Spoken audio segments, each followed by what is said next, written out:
சின்ன மருமகள்ல அடுத்து நடக்க போகுதுன்னு வாங்க பார்க்கலாம். உங்களை நான் கையெடுத்து கும்பிட்டு கேட்டுக்கிறேன், தயவு செஞ்சு என் குழந்தைய என்கிட்ட கொடுத்துருங்க அப்படின்னு சொல்லிட்டு தமிழ் பஞ்சாயத்துக்காரவங்க முன்னாடி கையெடுத்து கும்பிட்டு அழுக. அப்பதான் பஞ்சாயத்துல இருக்கிறவங்க, சரி இதுக்கு ஒரு முடிவு பண்ணுவோம், சேதுக்கிட்ட குழந்தை போகணுமா வேணாமா, சேதுக்கிட்ட இந்த பையன் இருக்கணுமா வேணாமான்னு சொல்லி 2 சீட் எழுதுவோம். ஒரு குழந்தை சேதுக்கிட்ட இருக்கணும்னு எழுதுவோம், 2 குழந்தையும் தமிழ்ச்செல்வி கிட்ட தான் இருக்குன்னு 2 சீட் எழுதுவோம். 2ஐயும் குலுக்கி போடுவோம். 2 குழந்தையில ஏதாவது ஒரு குழந்தைய எடுக்க சொல்லுவோம். அந்த குழந்தை கையில எந்த சீட்டு வந்திருக்கோ அதுபடிதான் நடந்துக்கிறணும் அப்படின்னு சொல்லிட்டு இங்க பஞ்சாயத்துக்காரவங்க சொல்லவும், அப்பதான் சேது குடும்பத்துல இருக்கிறவங்க சும்மா இருக்காம ஈஸ்வரி வேகமா வந்துட்டு, அது எப்படி ஒருவேளை 2 குழந்தையுமே அவ பக்கம் தான் போகணும்னு வந்துச்சுன்னா என்ன பண்றது அப்படின்னு சொல்லி ஈஸ்வரி சொல்லவும், அப்பதான் சேது, சின்னம்மா கொஞ்ச நேரம் சும்மா இருங்க அப்படின்னு சொல்லிட்டு சேது சொல்லவும், இங்க பாருங்க என் குழந்தை எனக்கு தாங்க வேணும், 2 குழந்தைக்காக மட்டும்தான் என் உடம்புல உசுர் இருக்கு, அந்த குழந்தைகளுக்காக தான் அந்த மிச்ச வாழ்க்கையை வாழ போறேன், தயவு செஞ்சு என் குழந்தைய என்கிட்ட கொடுத்துருங்க அப்படின்னு சொல்லி தமிழை கேட்கவும், சரிம்மா இரு 2 சீட் எழுதி போட்டுறோன்னு சொல்லி 2 சீட் எழுதி போறாங்க. அதுல ஒரு பொன் குழந்தை தான் அந்த சீட் எடுக்குது, தமிழ்ச்செல்வியுடைய பொன் குழந்தை தான் சீட் எடுக்குது. அந்த சீட்ல பார்த்தா 2 குழந்தையுமே தமிழ்கிட்ட தான் போகணும்னு சொல்லி சீட்ல வரவும், அதை பஞ்சாயத்துக்கார படிச்சு பார்த்துட்டு, ஏமா ஓ நல்ல மனசுக்கு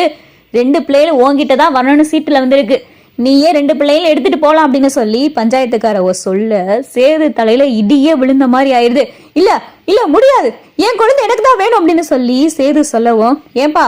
உன் கண்ணு முன்னாடி தானேப்பா சீட் எழுதி போட்டோம், சீட்டுல 2 பிள்ளைகளும் தமிழ்கிட்ட தான் போகணும்னு வந்திருக்கு, அதனால 2 பிள்ளைகளையும் தமிழ் தான் பாத்துக்கிற போகுது அப்படின்னு சொல்லிட்டு பஞ்சாயத்துக்காரவ சொல்லவும், இல்ல அவ பெத்தவளா வேணா இருக்கலாம், ஆனா இந்த குழந்தைக்கு அப்பன் நானு, 2 குழந்தையில ஒரு குழந்தை, அந்த பையன் என்கிட்ட தான் இருக்கணும் அப்படின்னு சொல்லி சேது சொல்லவும், அப்பதான் தமிழ்ச்செல்வி, எந்த உரிமையில கேட்டுக்கிட்டு இருக்கீங்க, 2 குழந்தை வேணும்னு எந்த உரிமையை வச்சு சொல்றீங்க, 2 பிள்ளைகளுக்காக மட்டும்தான் இந்த மிச்சம் இருக்கிற வாழ்க்கையை நான் வாழ போறேன், இந்த வாழ போற வாழ்க்கையை என் பிள்ளைகளுக்காக மட்டும்தான், வேற ஒரு பொண்ணு கூட கல்யாணம் பண்ண புது மாப்பிள்ள வந்து எந்த உரிமையில என் பிள்ளைகிட்ட உரிமை கொண்டாடுறீங்க அப்படின்னு சொல்லி இங்க தமிழ் கேட்கவும், அப்பதான் பஞ்சாயத்துக்காரவளோ, ஏன்பா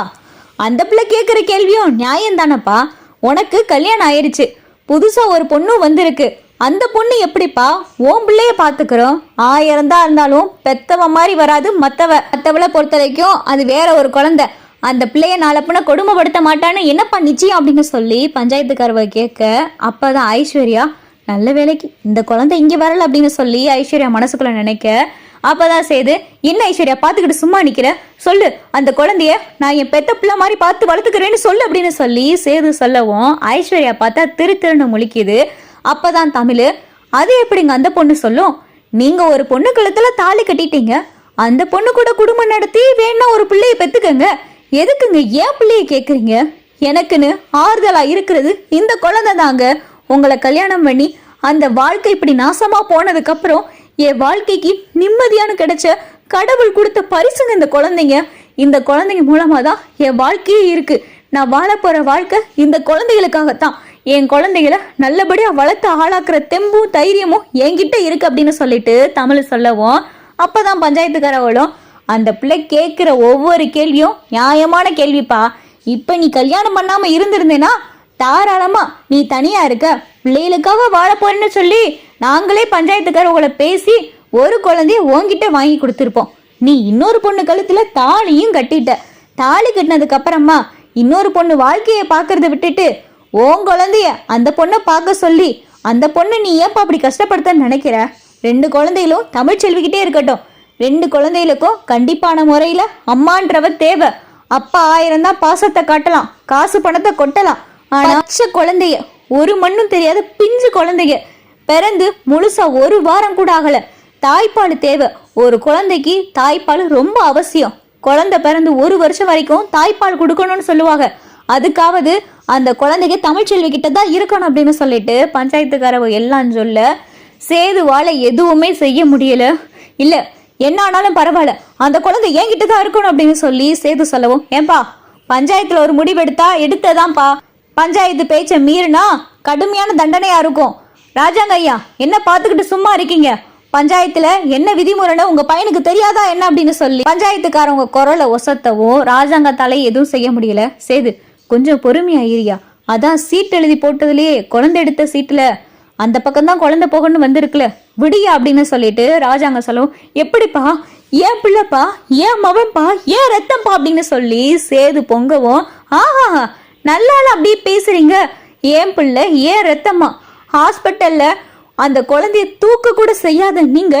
குழந்தை தொலைஞ்சு போயிருச்சுன்னு சொல்லி கருப்பண்ணி நடத்தின நாடகத்துல உங்க பாசம் வெளியே வந்திருக்கு. இத்தனை பேர் இவ்வளவு நாடகம் நடத்தி தான் உங்களுடைய பாசம் வெளியே வரணும்னா அப்படிப்பட்ட பாசம் ஒண்ணு என் குழந்தைக்கு தேவையில்லை. என் குழந்தைய பொறுத்தவரை அம்மா மட்டும் போதும் அப்படின்னு சொல்லிட்டு தமிழ் சொல்லவும், தமிழ் 2 குழந்தைகளையும் கையில தூக்கிக்கிறாங்க. தூக்கிக்கிட்டு தமிழ் அந்த இடத்த விட்டு கிளம்ப போகையில அப்பதான் சேது 1 நிமிஷம் அப்படின்னு சொல்லி சேது சொல்லவும் தமிழ் நிக்கிறாங்க. தயவு செஞ்சு உன் காலில் விழுந்து கேட்குறேன், தயவு செஞ்சு அந்த குழந்தைய என்கிட்ட கொடுத்துரு அப்படின்னு சொல்லி சேது கேட்கவும், முடியாதுங்க, முடியவே முடியாது,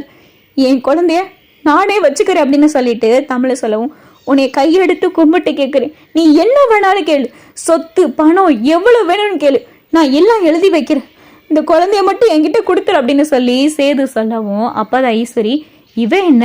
இந்த குழந்தைய அவளை எடுத்துட்டு போறேன்னு சொல்லிக்கிட்டு இருக்கா, தேவையில்லாம தொந்தரவை கூட்டிட்டு வந்து வச்சுக்கிறேன்னு சொல்லி இவன் இப்படி கெஞ்சி கேட்டுக்கிட்டு இருக்கானே அப்படின்னு சொல்லி ஈஸ்வரி மனசுக்குள்ள நினைக்க, எது சொத்தா பணமா, யாருக்கு வேணும் உங்க சொத்தும் பணமும், நீங்களே வேணான்னு சொல்லி நீங்க கட்டின தாலியை தூக்கி போட்ட வேணான்னு, இதுல எதுக்கு உங்களுடைய சொத்தும் பணமும் நகையும், உங்ககிட்ட இருந்து ஒத்த ரூபா கூட எனக்கும் வேணாம் என் பிள்ளைங்களுக்கும் வேணாம், அப்பன்ற உரிமையில என் பிள்ளைகளுக்கு நீங்க எதுவும் செய்யவும் கூடாது, ஏன் நான் செத்தா கூட நீங்க வரக்கூடாது அப்படின்னு சொல்லிட்டு தமிழ் இங்க பேசின பேச்சுல சேதுவால எதுவுமே செய்ய முடியல. தமிழ் தமிழ் அப்படின்னு சொல்லி இங்க சேது கூப்பிட்டுக்கிட்டே இருக்க, தமிழ் 2 குழந்தைகளையும் தூக்கிட்டு பின்னாடி திரும்பி கூட பார்க்காம அவங்க பாட்டுக்கு போய்கிட்டே இருக்காங்க. சேது இங்க கீழே உட்காந்து அழுது பரண்டுகிட்டு இருக்காரு. ராஜாங்க அப்பதான் வந்து, ஐயா சேது வாயா வாயா நம்ம போலாம் அப்படின்னு சொல்லிட்டு ராஜாங்கம் கூப்பிட, அப்பதான் ஐஸ்வர்யா, மாமா என்ன மாமா குழந்தை அந்த பக்கம் தான் வரணும்னு சொல்லி சாதகமா வந்திருக்கு, நீங்க ஏன் மாமா அப்படி அழுதுகிட்டு இருக்கீங்க, உங்களுக்கு குழந்தை வேணா நான் பெத்து தாரேன் மாமா, நம்ம 2 பேருக்கு பிறக்கிற குழந்தைய நீங்க வளங்க மாமா, என்ன மாமா ஏன் மாமா இப்படி பண்ணிக்கிட்டு இருக்கீங்க அப்படின்னு சொல்லி ஐஸ்வர்யா பேச, சேது பார்த்து ஐஸ்வர்யாவை முறைச்சு பாக்குறாரு, என்ன மாமா அப்ப நமக்குன்னு ஒரு குழந்தை வேணாமா மாமா, நம்ம குழந்தைய நீங்க ஏன் மாமா அப்படி பார்க்க மாட்டேங்கிறீங்க, அவ குழந்தைய தூக்கிட்டு போனதுக்கு ஏன் மாமா இப்படி அழுதுகிட்டு இருக்கீங்க அப்படின்னு சொல்லி ஐஸ்வர்யா கேட்கவும், அது ஏன் குழந்தைடி அப்படின்னு சொல்லி சேது சொல்லவும், இங்க ஐஸ்வர்யால பார்த்தா எதுவுமே பேச முடியல. சேது வாயா போலாம் வா நம்ம வீட்டுக்கு போலாம் அப்படின்னு சொல்லி ராஜாங்க இங்க சேதுவை சமாதானப்படுத்தி வீட்டுக்கு கூட்டிட்டு வர, தலையில இடியே விழுந்த மாதிரி சேது வீட்டுல ரொம்ப சோகமா இருக்காரு. யாருக்கிட்ட எதுவும் முகம் கொடுத்து கூட பேசுறது இல்ல, சேது பாட்டுக்கு அமைதியா இருக்காரு. அப்பதான் கருப்பு, அந்த குழந்தை இத்தனை நாள் அந்த வீட்டுல இருந்துச்சு, ஒரு வார்த்தைக்கு கூட அந்த குழந்தைய என்ன ஏதுன்னு பாத்துக்கிறவும் இல்ல கொஞ்சமும் இல்ல, இப்ப குழந்தைக்கு தாய் வந்து உரிமை கொண்டாடி தூக்கிட்டு போனதுக்கு அப்புறம் அந்த குழந்தைய நினைச்சு இப்படி வருத்தப்படுறிய மாப்பிள்ள அப்படின்னு சொல்லிட்டு கருப்பு செலவும், யோ மாமா போயிரு நானே வேதனையில இருக்கேன் அப்படின்னு சொல்லி சேது கோவப்படுறாரு.